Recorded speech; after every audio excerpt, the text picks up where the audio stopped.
What is up, ladies and gentlemen? It is your Rogue Jedi Gaming here with his first review. And it's on nothing big, but it's something that I enjoyed and I wanted to talk about it for this channel. That is Divinity, the Original Sin, Enhanced Edition. I researched the game, learned that it was a PC title, being that I don't have a PC to play with. Unfortunately, I'll play on the console. But, you know what? I gave it a try. Picked it up for $10 at Walmart. Saw it was on sale. Why not? It was something to play. I thoroughly enjoyed this game. It is great for the RPGs of old. If you are an old RPG player like myself, you will thoroughly enjoy Divinity, the Original Sin.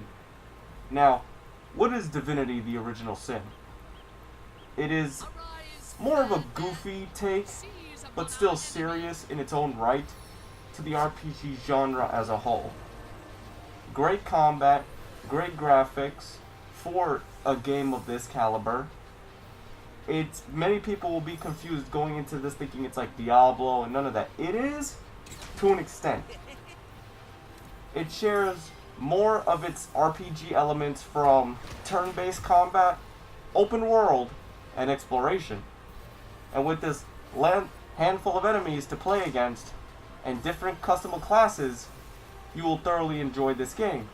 Now, what I think about the game in general, about its story, characterization, and overall presentation. Now, the story, you learn the story throughout the game. You get a brief summary at the beginning of what this deal is about, what's going on in the world in this game, and why everything is happening. It is very lighthearted, though. It's a very lighthearted game with funny dialogue, goofy not character models, but goofy enemy designs to fit, to strike a certain feel. You don't have to go into this game hardcore serious. You could go into this game relax, have a good time, but it's still a hardcore RPG for its own purposes. The thing about this game, the only thing that differs it's only 2-player split screen, not split screen, 2-player save screen, and 2-player online, which is kind of a downgrade from some RPGs nowadays where you could play together with up to 4 people, or more, depending. But, hey, if you want something with value and you want something to just play, you know, to give you a nostalgic feeling of RPGs of the past, this is one of them. It fits under the same vein of, say, the classic Diablo, or Diablo 2, or, let me think of some others, Warcraft 2, the turn-based style games, the RTSs. But it's RTS open world RPG. That's the best way I could summarize this game for you. The different classes you could choose, such as warriors, rogues, magicians, brutes, knights, necromancers, you know, you name it. And you learn different powers as you progress. It has a bit of an Elder Scrolls feel to it, which is always a thumbs up in my book. Anything with an Elder Scrolls feel is a right here for you. But it does have its problems. Sometimes there's great enemy spikes in difficulty, and sometimes the enemies can be, you know, ha. But what are you gonna do? Like I said, you don't go into this very seriously. Now, I'm gonna look at this and tell you, because I use the box for reference. And being that I love the shadows, I can't turn the light on, so let's use night vision, shall we? It has 150 awards, but look, how do you look at the game case and tell me that's something you don't want to play? It looks really cool.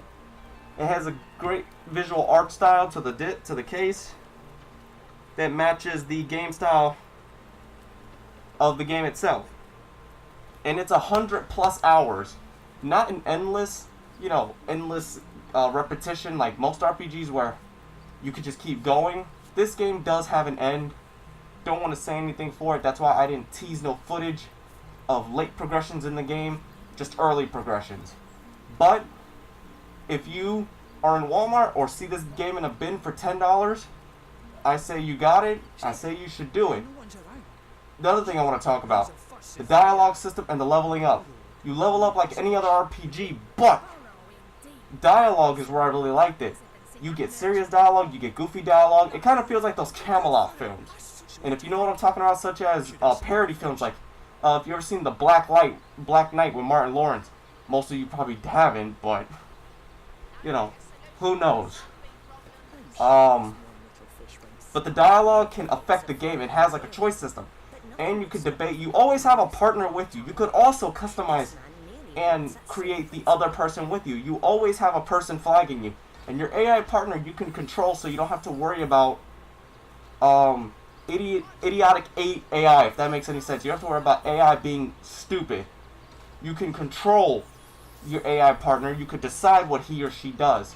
As you can see in the footage I presented for you, this is the rock, paper, scissors system. If your character and your other character have a disagreement or a debate, bam, you win it with rock, paper, scissors. Bam, bam, bam. Like, I fucked up many a times. The AI outsmarts me in rock, paper, scissors, because that's the only time the AI actually takes over, is with that. But, oh god, it's so hard to breathe in the fire! Anyway, I enjoyed the game for what it was. I highly recommend it if you're an RPG fan, if you love open worlds, and if you just want to sit back and have a good damn time. If you have a buddy or an online buddy that wants to play with you, do it. You know, why not? So, let me summarize this for you one final fucking time. Because after this, I'm gonna eat. Buy it, buy it, buy it, fucking buy it, buy it. It's a 9 out of 10 for me. And you know what? Woo-hoo-hoo-hoo-hoo-hoo. This is your Rogue Jedi Gaming here. And resist the calls to the dark side, except me, because I can do it, not you. Very well, have it your way. What kind of monster?